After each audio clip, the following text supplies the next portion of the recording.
Bonjour et bienvenue pour ce nouveau rapport du lundi de Bordier.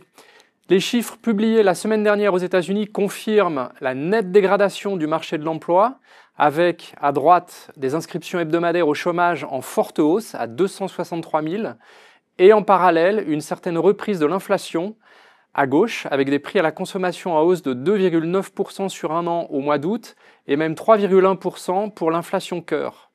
Bref, on est dans un scénario de type stagflationniste, qui ne devrait pas empêcher la Réserve fédérale de reprendre ses baisses de taux dès cette semaine. Une semaine marquée également par la rencontre en ce moment même entre les États-Unis et la Chine en Espagne sur les questions commerciales. Dans ce contexte, la majorité des actifs ont dégagé une performance positive la semaine dernière.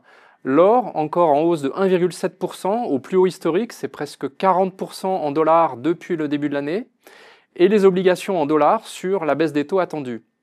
Les actions, sauf les actions suisses, poursuivent aussi sur leur lancée, avec les marchés émergents toujours en tête, en hausse de 4% sur la semaine et dorénavant de 23% en dollars depuis début 2025.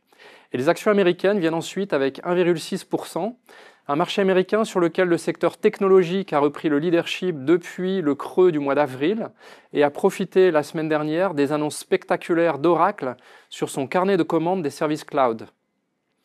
Dans nos portefeuilles, notre seule valeur détenue dans le secteur auto en Europe, toujours sous pression, est Volkswagen. Le titre est lui en hausse de 15% depuis le début de l'année, c'est 20% devant le secteur.